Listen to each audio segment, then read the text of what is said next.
think international trade, I've always said in customs in our world, is a sexy world. It's a nonstop, crazy, fun world. And it's a world that I do highly encourage more people to get interested and involved in. There are so many different areas of the practice. Before we get started with the show, here's a quick word from our sponsor, Global Training Center. As trade compliance professionals, you want to make sure that your procedures and documentation are completed as correctly as possible to avoid any delays and possible fines. We provide a range of trade compliance courses that will fit your needs.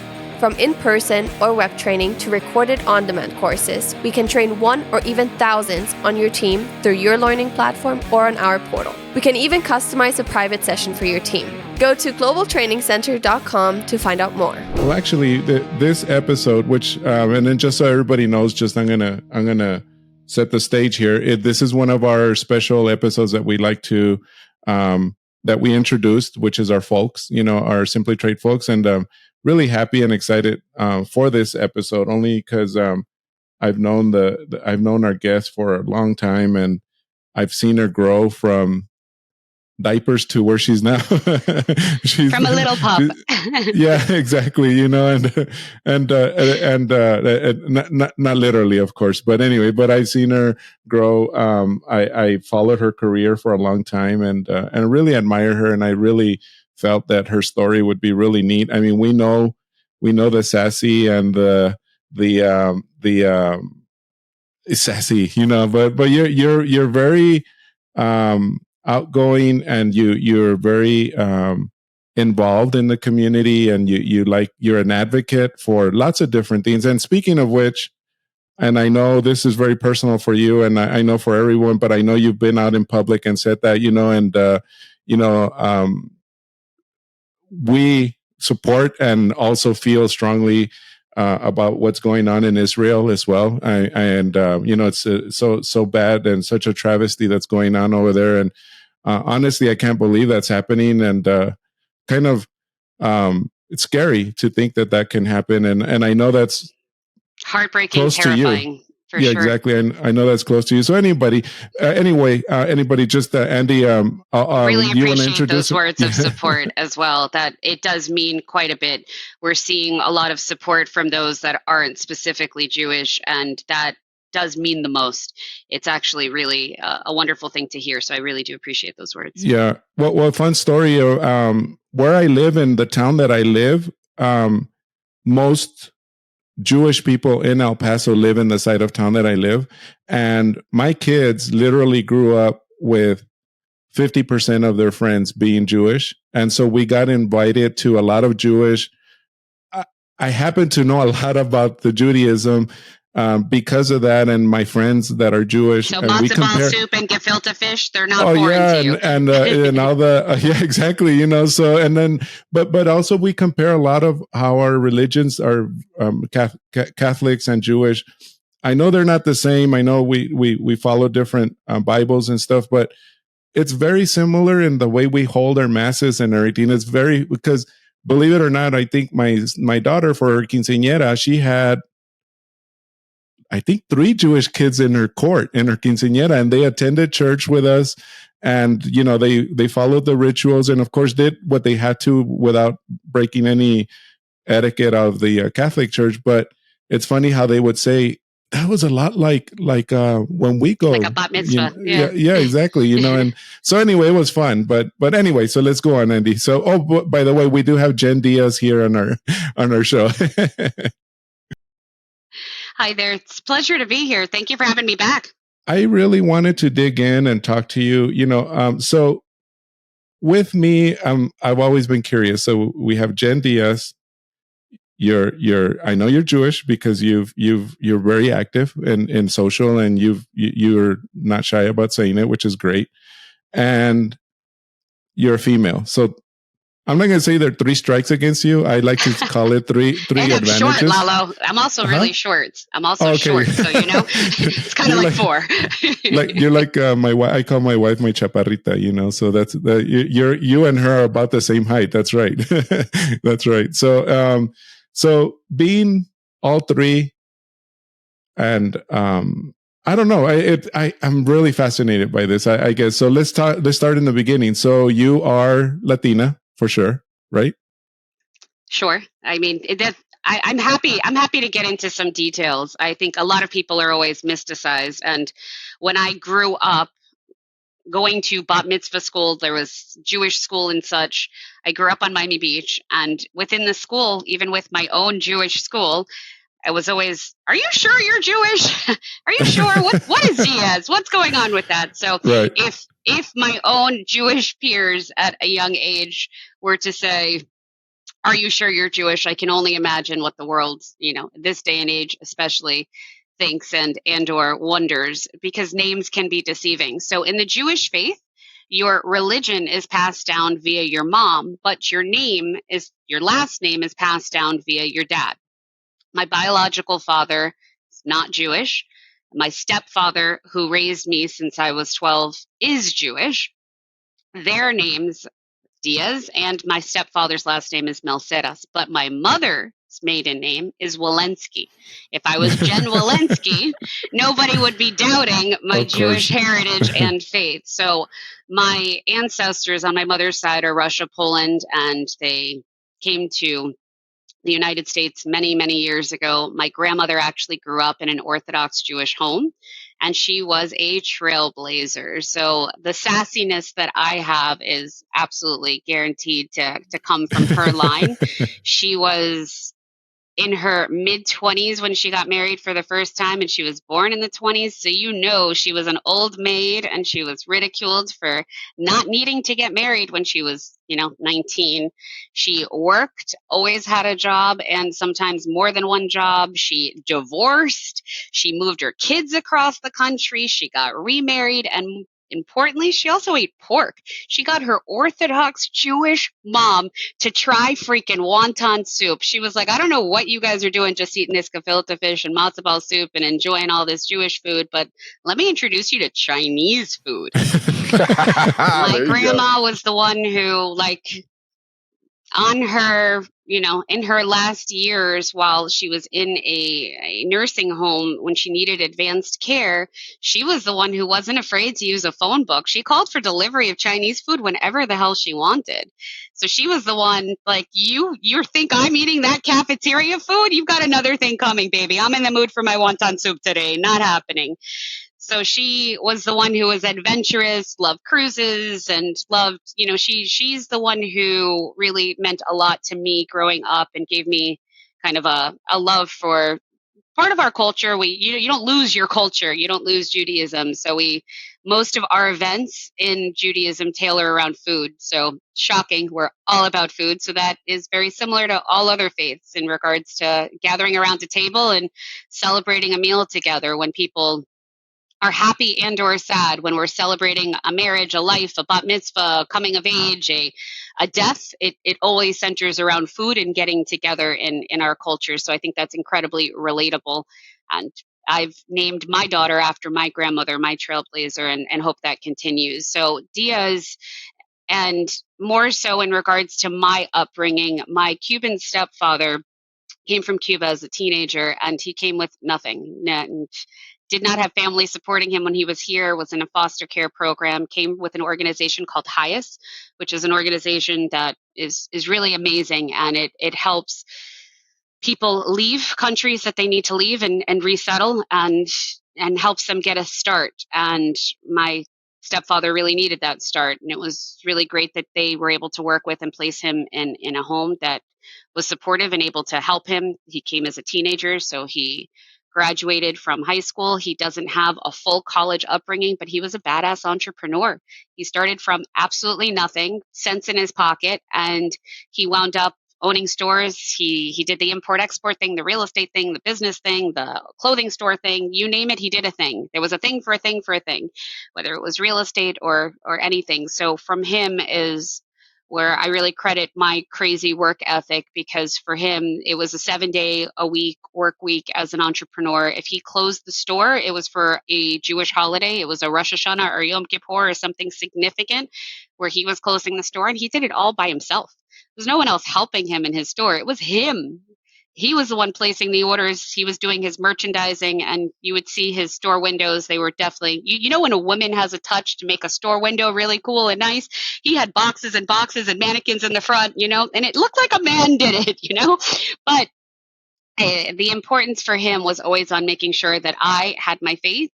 Jewish religion was a big deal, making sure I was bat mitzvahed, making sure I went to Israel, making sure I had a Jewish strong education. I actually went to Orthodox Jewish day school for part of my high school experience as well. Went to high school in Israel and had a very strong Jewish upbringing. Parts of my life I've actually I don't necessarily truly believe in the categories of Jews, as many say, as many Jews as there are is as many Judaisms as there are. And what's interesting is everyone celebrates differently and embraces the culture differently. I've had a kosher home. I've celebrated Shabbat and kept it. I've had all different aspects of Judaism in my life, and it's very important to me. So now my daughter is in a Jewish day school, and she loves lighting Shabbat candles and eating her challah bread. So it's actually really cool. So we've got a little set for her, and she's like, "We must do blessings." You know, it's adorable to see that and to have that live on. So the importance of the Jewish faith is huge to me, and the cultural aspect. So we consistently, when we have Passover, we invite Jews and non-Jews alike at our Passover tables. So Lalo Andy, whenever you want to celebrate Passover or any Jewish holidays, we will throw some plagues at you and we will have a great time, and most importantly, eat really great food and enjoy that time together. So Israel is near and dear to my heart. I've been 4 times, and it's a homeland, and it's considered a homeland to me, and it's a place that I take very seriously, and I'm pretty tortured by what's currently going on, as many are. So it's really a beautiful thing to see support, and it's really a horrific thing for me to see what's going on the other side of it. So it's a heartbreak right now, but it is something I truly support, and my heart is 100% with Israel and its people. Let me ask you a question with with all going on, and I will say that just like Lalo, I've got actually 2 of my closest friends are Jewish, and we literally just they're like brothers to me. I kid around with them saying, "Yeah, I'm your token Gentile for the family there." So. But that's what I say too. and then the other would be is like, okay, I picked up some kosher bacon for you. So you're like, yeah, right. But seriously, the upbringing that you just went through with, especially from your religion and all those. It sounds like there's a lot of, I know in Judaism there's a lot of this, but there's a lot of, it teaches you to be self-disciplined. It teaches you to be disciplined in just interacting with the things that you need to do and all that. Do you, would you give some of that discipline training in helping you as you've worked through your education and as well as your career? Sure. I think it all kind of interrelates in that it helps you also not lose focus of other things that are important in your life. I mean, law school and school period, it can be all consuming, and as can work. And it's important to me specifically to take the day for Rosh Hashanah, take the day or 2 days for Yom Kippur, you know, to get out and to celebrate and to realize how important their religion is. So I think Shabbat, when I truly kept it specifically, I had a hard stop at work before sundown and physically went to ensure that I had a Shabbat dinner. And I think it was a nice time in that it specifically forced you to have that discipline to separate and to have Shabbat dinner. We're trying to implement that again now with our crazy work lives and to give that kind of normalcy to our daughter as well, which is a big deal. So I think I love that aspect of religion, and I think it brings you kind of at peace with the fact that there's more to life than just work, because us in the trade world, it's crazy. Our lives are crazy on a day-to-day. There is always something insane going on in the customs and trade world. We're always fighting fires. There's always an emergency of some sorts. We're always working on with a flame, you know, there's always a cape and a flame is what it feels like on a day-to-day. And there's always crazy deadlines with whatever they may be, and there's just so much back and forth. So I think it's important to realize that there's more to life. With your stepfather being such an entrepreneur and working so hard, I'm sure there was a lot of challenges to apparently help you set some goals. Or was it your mother, or was it, you mentioned your grandmother was a heavy influence? What got you to where you're focused? You are laser focused, Jen. I have seen you with your postings. I've seen you with some of your activities. You're an absolute pleasure to be around. Well, that didn't just happen. I mean, it's like, yeah, you've got a great personality, but when talking with you, you obviously are prepared, and not only does your knowledge of whatever topic you're talking about is obviously deep, but it's like you have a broad base of things that you're able to eloquently discuss some things. So what got you to where you're driving there? It's like you're putting things in perspective. It's like, you know what? I need to stop the goofy stuff. Let me focus on what I need to do. What got you prompted in that? So I started undergrad without a clear focus in any way. I was a public relations major with minors in business and photography. It was like an all around, all over the place. The business aspect was always something I was interested in. I was always really big into internships, and I highly advocate for anyone who is in an educational institution these days or not to get real life experience. To me, that is huge, because in schools, I've taught, I've been a professor, I get it. And I tried to bring the real world into my classroom as much as I possibly could. I made my students develop their own business. But when I was in school, they teach you, whatever they teach you, but it's not necessarily the real world. You're not necessarily advocating on behalf of clients. Even in great schools with trade education, you may be learning about the case and reading about cases, but you're not practically fighting. You're not in it. The actual being in it is a huge deal. So when I was in undergrad, I had many internships in public relations. And in my last internship, it was cool. We were writing press releases for major sports teams and doing all sorts of cool campaigns. And they said to me, "So, do you want to apply for a job?" And I was like, "Oh, I've never had to apply. Like, it's always worked, Like, I walked into Ben and Jerry's at 16. I met the owner, and she was like, "Hey, want a job?" And I was like, "Hey, sure. I'll start scooping ice cream tomorrow." And I had a job the next day, and that was my first experience getting a job. So I never, I walked in for internships, and I had the internship by the end of it. There was never a formal application process. So I was like, "Oh, an application process. Interesting." I was like, "I didn't know you guys hated me. I thought we were cool." And then I was like, "Okay, let me see the job description and give me intel and let's work this out." And I looked at it, and it was $20,000 a year. Now, I went to University of Miami for undergrad. If you know anything about University of Miami, you know that college tuition for 1 year, even 1,000 years ago when I went, was more than $20,000 a year. And I was like, "Oh my God. Why did my career advisors never yell at me to tell me about what the real world is like?" And I felt a little defeated at that stage. And I said, "Oh my God, I really need to rework what the hell I'm doing with my life, because 20 grand a year isn't going to cut it for anybody. That's not enough to physically live off of." It's like, all right, I really need to rethink. I love the marketing side. I love the PR side. Photography was always a passion. I can play in a dark room, and I love the business side, but I've got to do something else, because making 20 grand a year, what they told me was, you never know, when you get really great at this and can become an owner of a company, you can make up to 75 grand a year. I was like, what? Oh my gosh.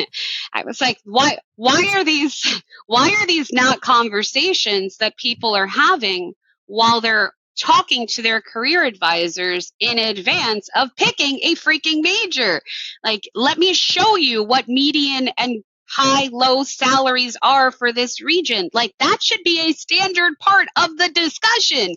The fact that I had to learn that while asking to apply for a job, I was like, wow, I have messed up. It's like, I spent a whole lot of money on this education, and what am I going to do with it? So I started saying, okay, what's next? What am I going to do next? And I started looking at grad school options, business school, and then law school. And the more and more I read about being a lawyer, going to law school, the more and more I said, wow, I don't mind reading this. This is pretty cool.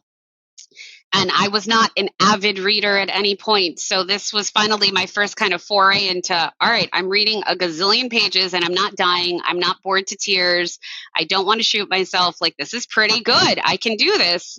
I started looking at law schools, started looking at the LSAT and the process. And while I was in law school, I had 12 internships. So I think in terms of what you're talking about, Andy, my work ethic has always been a little ridiculous. It's always been a lot more than the average bear. And to me, my word is my bond. If I say I'm going to do something, if I don't do it right then and there, it's not happening.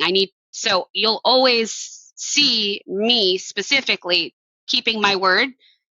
If I say I'm going to do something, I do it. And that's a rare trait these days. I don't understand why, but my father has always said to me, especially growing up, it was a big deal for him. If I tell you I'm going to do something, I'm doing it. If I don't do it, like, I'm dead or the world stopped, like something bad had to have happened for me to tell you I'm going to do something and for it not to happen. So I was always taught that your word is your absolute bond, and that's what you have. You have your reputation and your word. And once you screw that up, what do you have left? So to me, it's being able to do something and then love what you do. That's another added blessing. So you decided you're going to go to law school. At what point between that and when you actually passed the bar exam or whatever, did you decide, okay, it's international trade? Was it an accident or one of those 12 internships, or how did that happen? The last one.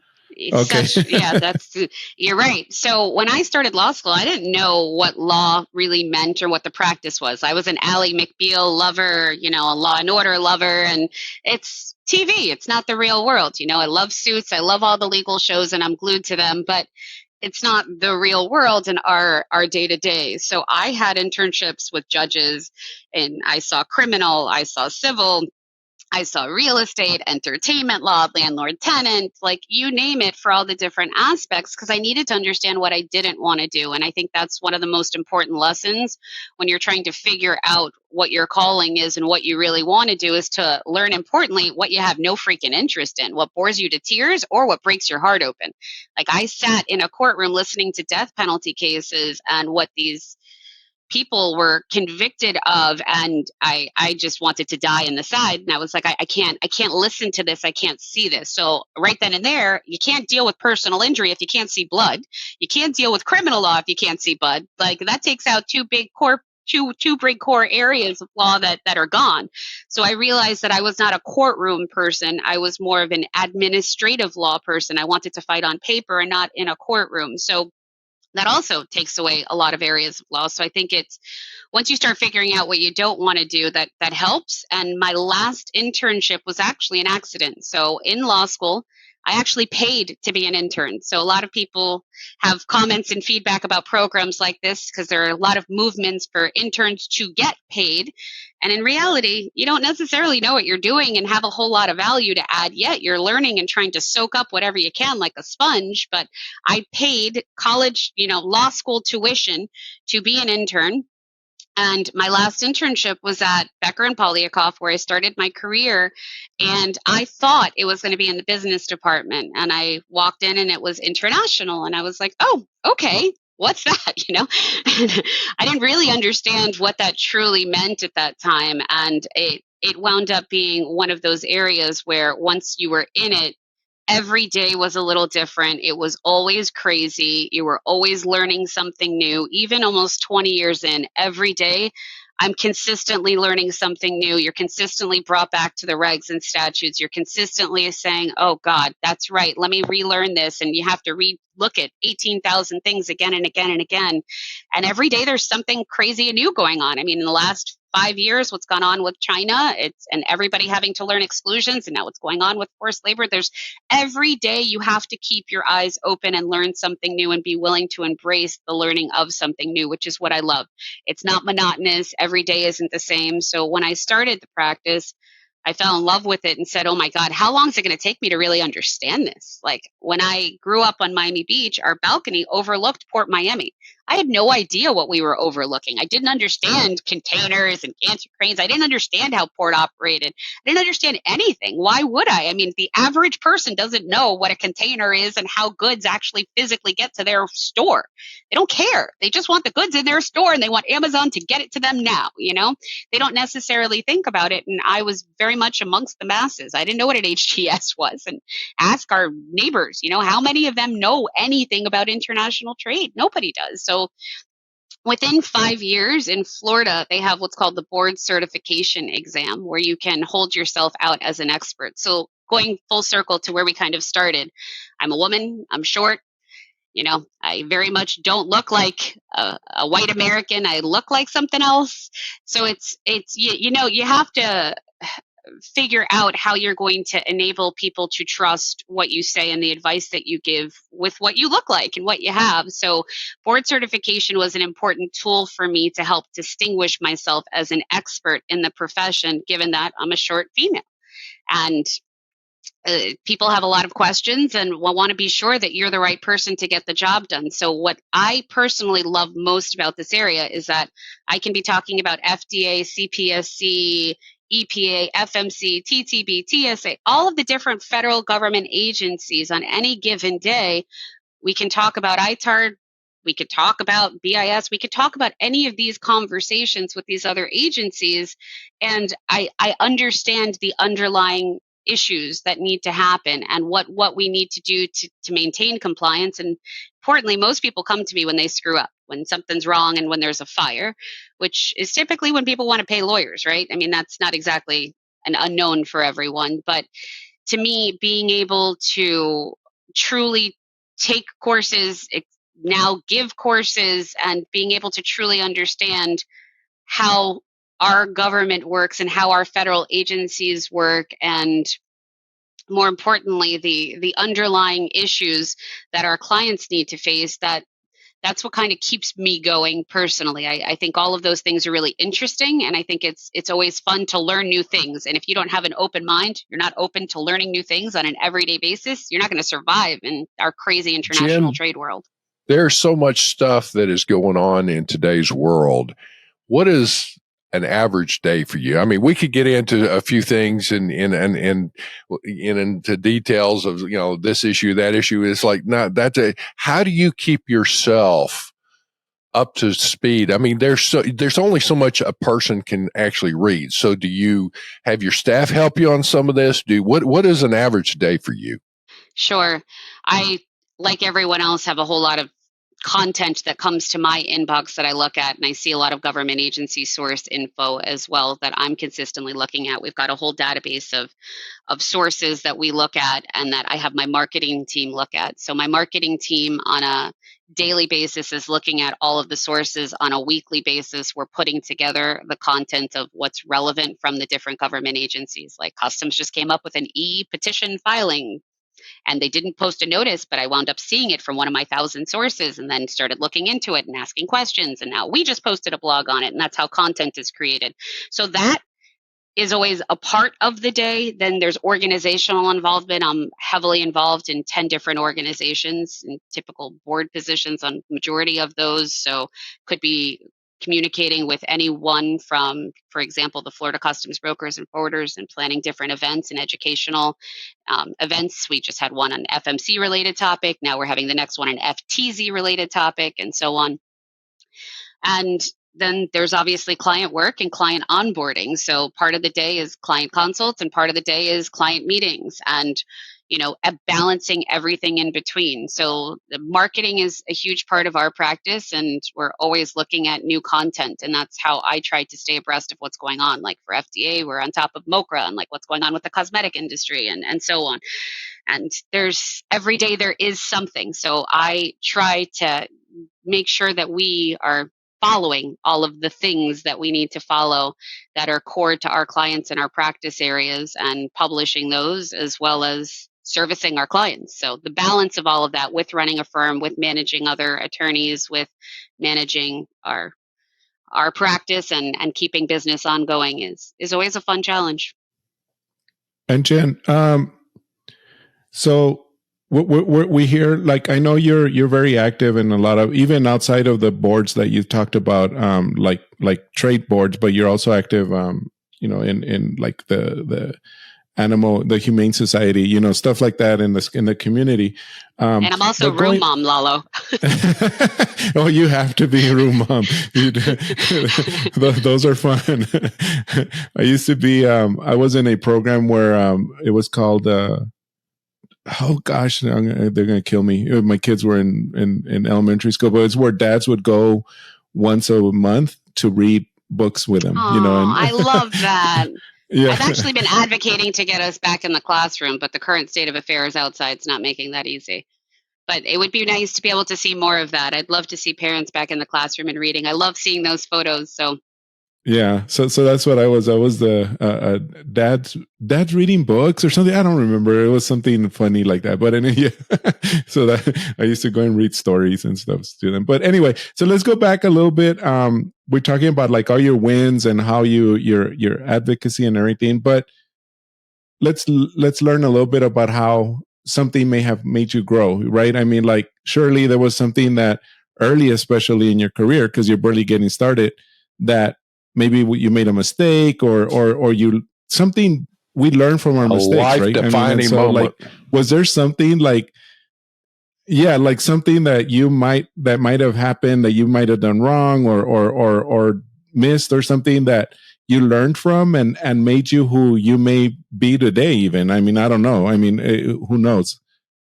So I want to go back to the animals for 2 seconds because I am obsessed with the Humane Society. I'm a big rescue dog lover. We have Lucky, who's my little heart and soul. He's my second fur baby. Our first, unfortunately, like every dog does, unfortunately passed away. So we do the walk for the animals every year, and it's actually tomorrow. So the walk for the animals, they have all over all humane societies. It's a great way to support your local humane society as well. And a little known fact that most people don't know, Lalo, is you can tell the humane society what breed you're actually interested in, and they'll put your name and the breed on a list. And if that breed comes in, they will notify you. So we hear a lot of, well, I'm not sure if I should go to the humane society because I only want a whatever animal. Well, the humane society will actually help you by looking out for that specific animal. So just want to put that out there because you can adopt and not shop and still save a life. And that's a big deal. And in terms of defining moments, there's a case that stands out that I'm going to talk to you guys about next time on our crazy stories. But there are cases that really define you that in my specific career path, the ones that really make a big difference to me that have shocked me to my core are the ones that have criminal implications as well, where you're always second guessing if there's anything different you could have done to make HSI not have such blood in the water and teeth in the particular instance. And there's a case that stands out for me specifically where I got so personally invested in the particular case. Like the family became close to me, and I was feeling their particular cause on such a deep level. Like I still think about them many, many, many years later and their particular cause. So I think when you get too emotionally invested in a case, it's not exactly a great thing, so that you can stay objective within the case is a biggie for me. So I try to not only have compassion where I need to, but to more so stay objective to give the best advice to your particular client on whatever the crazy situation is.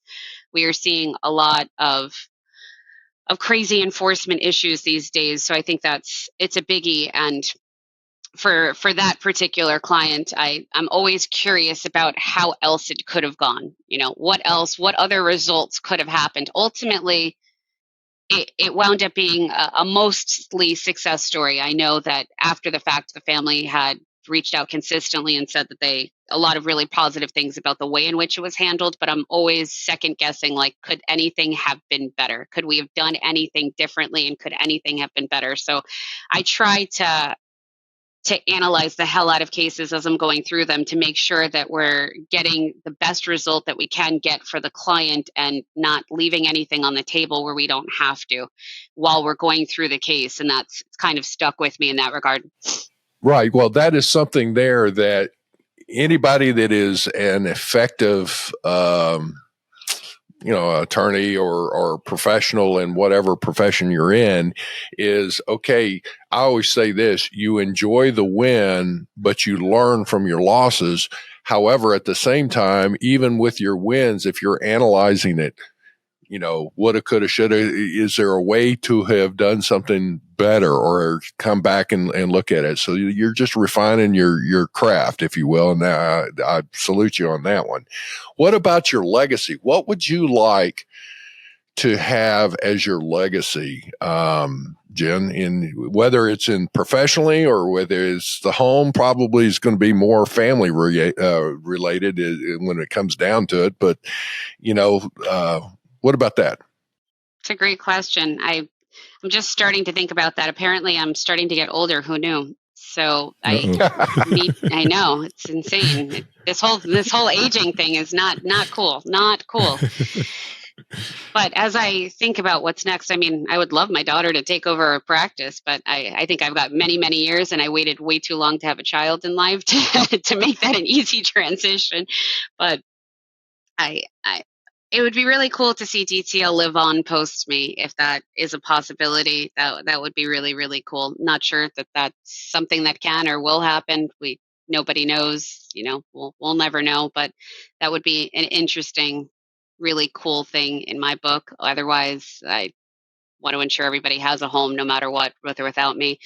I don't know how many more years I'll do this. I would say I don't know what I would do if I'm not doing this. So to me, that's the harder part to think about. Like, does anybody think about retiring or like what that would be like? Like, I know I play the lotto, but what happens if I win? I don't know. What happens if any of us win? What do you do? So they say that those that actually quit their jobs spend all their money and wind up penniless. So don't want that. and I think there are instances of our day to day, and that I really do love. And I think it's focusing more on those and spending more time on those. But I really hope that a lot of what I'm doing now is spending time, for example, writing for Bloomberg and trying to keep the practice alive that way, so that those starting in the industry as well. I've spent a lot of time writing all sorts of chapters of books for the Florida Bar and for the American Bar Association and Bloomberg. We have 20 plus articles, working on a few right now as well, where we're really trying to get a practitioner's guide for like all sorts of aspects of the import and export practice out there, so that younger practitioners and experienced practitioners both have a really good avenue to navigate what we're up against and what we're dealing with in the particular practice. So I think these are cool practical guides that I hope also live on. Obviously, everything in our industry changes over time, but I think these are good kind of solid foundational pieces that I also hope will live on. I hope organizations that I've been a part of, like the Organization of Women in International Trade, I've spent 20 years, advocating for and being a president of locally and internationally. And it's an organization I really want to see live on. And it really does help foster the advancement of women in international trade. So I hope I've left a legacy there in regards to my leadership of the organization and our international meetings. Like, we had a really cool conference in Kenya where we did a business development kind of workshop for 75 women in Africa, teaching them really amazing tools to showcase their products and sell their products, not only across Africa, but in the world. And I think there's a lot of young people that we hope to have touched at some point in time and to spark an interest in international trade. I know I've had a whole lot of interns, and I'm not sure that everybody really loves international trade. Once you're in it, I feel like it's love-hate. You're either all in and you're obsessed and you love it, or you're like, this is crazy. The people are crazy. The things are crazy. The environment's crazy. It's too much. It's a lot of crazy. And you have to like love the craziness and or be all in or be all out. I feel like within our worlds, the people that are great at it are really all in, and we live and get immersed in it. So I hope that in some way, shape, or form, I leave a little mark on this crazy world. Well, with that, let me also throw this out: is what would be your advice for maybe the top 3 actions or something that a young woman or young man that's coming up, what would be the top 3 things that you could recommend for them to do? Sure. Number one, if they're interested in international trade, is to start forming a network, start getting involved in an organization. Pick one and don't just be a member, get involved.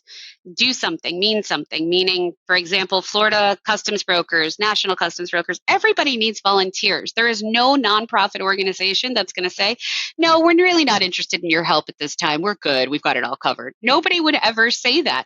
The first day that I walked into an OWIT meeting a gazillion years ago, I spoke to the president and I said, I want to get involved. And she said, great, you're on the board. I was like, whoa, that's cool. And that's how I treated it when I was president. I know, imagine. And that's how much board members and volunteers are always needed. So I highly encourage people that are starting out, whether or not you're in school, out of school, starting out, whatever it is, pick an organization to get involved in and do what you say you're going to do. Keep your word, be a rock, get it done. I find that a lot of people have great intentions, but they don't have the follow through. And it's a great way to start being somebody that can be taken seriously. Like if somebody volunteers to help an organization and they say they're going to do social media or a marketing piece or help with registration for an event or whatever it is, and when they show up on time and are actually helpful, then you start counting on them and they become a person that you can trust. And every relationship that winds up being a fruitful one for anyone, it starts with somebody that you can trust. So I've developed a really cool core group of women and men that are supportive. And I think if you're a woman, don't discount men in the profession either. Some of my greatest allies and advocates have been men in the profession that have stood by me and that really work to advocate for me and to work on getting me, any assistance clients or so on, and to help me work on my brand and so on. It's not just women helping women. Unfortunately, there are instances that everyone can display or discuss that show your own sex trying to tear you down. We all have that, whether it's women or men or so on. But in terms of going back to what concrete things you should do is, while you're in law school, I beg of you to go to private industry and to really try to get that internship in private sector. I see people coming to me after the fact telling me they've been in the public sector for however long, they've never had private experience, but now they want a job, but they have no idea what billing is like. They have no idea what client service is like. They don't understand client expectations yet. It's a whole nother world. It takes 3 to 6 months for us to train somebody into this particular world. I have a lot more empathy and a lot more want to hire if somebody works, for example, as a law clerk first, and there really is a great, what I call give a shit factor for that particular individual. They're really gung-ho, they're in it to win it, and they want to stay in the practice, then that's a lot better. And even better if they work on projects and actually complete their deadlines, mean what they say what they mean, and there's somebody that's genuine and can get it done. They get the job done and they care about the work product. So get involved in organizations, build a network, learn how to be of value to other people in your world, make fruitful introductions. Like I hear somebody that should be a good connection, I'm happy to introduce people without an expectation of something in return. And I think there are a lot of great people in our networks that can be connected. So it's always not only thinking about yourself, but also thinking about what you can do for others, and you're hopeful that those connections will be fruitful for other people. And then people will look back when you ask for a connection or you ask for something. It's not always that you're taking from somebody. You have things to give as well. I think that's a great thing. And the last is always read and keep in touch with what's going on. Pick a news source, pick a couple, especially this day and age, and learn from both sides of the aisle and try to stay on top. And becoming an expert in a specific category, like international trade, is overwhelming. You have 1,000 different focus areas you can be a part of. You can litigate, not litigate. You can be an expert in AD/CVD. You can be an expert in just FDA, just CBP, just one of the 3-letter, 4-letter federal government agencies. But to me, it was important for me to be well versed in a multitude and the actual background of it all, and then to have a great team around me that can supplement any of the specific details that are missing, so that I know enough about anti-dumping to be dangerous, but I know that I'm not going before the Department of Commerce anytime soon, and I've got a great person to do that on my team. But I know when to look out for it for a client. So building your network, becoming a part of an organization, keeping your word as your bond, working hard, having a work ethic, period. I would love to see more of that. Now we're seeing people create interviews and not show up, like, more and more. It's an interesting environment right now where, I say I'm going to do something and maybe I will, maybe I won't. I'll see how I feel that day. Like that doesn't work for this environment when we have promises to keep for our particular clients. And I love the internship aspect, and I wish more people would take that seriously and work through that. And that's something that we happily offer for 2Ls for summer internship programs. So if anybody has a desire to be involved in international trade, then a little shameless plug to contact us, and to please don't contact me when you're a 2-year practicing and you've done 0 internships and have no idea how to bill. But if you're a 2L in law school and you want some practical experience and want to learn the world, then we're happy to help. I think international trade, I've always said, in customs in our world is a sexy world. It's a nonstop, crazy, fun world. And it's a world that I do highly encourage more people to get interested and involved in. There are so many different areas of the practice that are so interesting, and you don't necessarily have to start working for the government. That is a wonderful career path to start with, where you have government experience and then come into the private sector thereafter, and many do that. That is one mechanism in, but another is really through that kind of law clerk program. And if you see any, I know a lot of DC firms, for example, don't have programs like that, but I think a program like ours, where we do, is something that I wish more law students realized how awesome that was, and how good that can be for a potential career path as well. And I beg of people to volunteer with organizations and boards. Like FCBF is an all volunteer board. Imagine all volunteers putting on programs. So people are more important now than ever to take a little bit of time to do something that's good for your industry as well, and that also winds up being something that's good for you as an individual. I think I'm seeing more and more people that really just want to get home, and I don't know how we get back to that spirit of giving, but I'm hoping we get a little bit more of that in the years to come. Thank you so much for having me on here. I really do appreciate the time, guys. Andy and Lalo, you guys are always a pleasure. So now, are you going to start calling me Walensky, or am I still going to be Diaz too? You're still going to be Diaz. Folks, we're going to turn the show back over to, or your day back over to you, because this has been a great show, and it's something that Jen Diaz is somebody that one, she's very highly respected. Well, you got a taste of why, because got to hear a little bit of her background, and also with that, we're going to have her contact information on our show notes. So that'll be something, if you're interested, you can reach out to her and all. And the only other thing I would add, Jen, to everything that you said that I think is fantastic, is when you're reaching out and networking with people, see if you can find 1 or 2 people to be a mentor to you. And because they will be more than happy to give you career guidance and whatnot. So with that, folks, have a great day.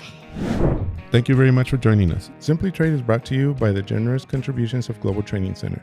You can follow the show and GTC on LinkedIn or Twitter and other social networks. Make sure you check out the show notes in the description for a full rundown of today's show with all the important links. Also, make sure that you share this with a friend and subscribe on your favorite streaming platform. We really like hearing from you. If you enjoyed the show, make sure to rate and review wherever you listen to this podcast. If you or someone you know would like to be a guest on the show, or would like to sponsor Simply Trade, or suggest any topic you would like for us to discuss, please contact us via email at simplytrade@globaltrainingcenter.com, or you can DM us on Twitter at simplytradepod. Thank you again for the privilege of your time. Happy trading. Simply Trade is not a law firm or an advisor. The topics and discussions conducted by Simply Trade hosts and guests should not be considered and is not intended to substitute legal advice. You should seek appropriate counsel for your own situation. These conversations and information are directed towards listeners in the United States for informational, educational, and entertainment purposes only and should not be substituted for legal advice. No listener or viewer of this podcast should act or refrain from acting on the basis of information on this podcast without first seeking legal advice from counsel. Information on this podcast may not be up to date depending on the time of publishing and the time of viewership. The content of this posting is provided as is. No representations are made that the content is error-free. The views expressed in or through this podcast are those of the individual speakers, not those of their respective employers or Global Training Center as a whole. All liability with respect to actions taken or not taken based on the contents of this podcast are hereby expressly disclaimed.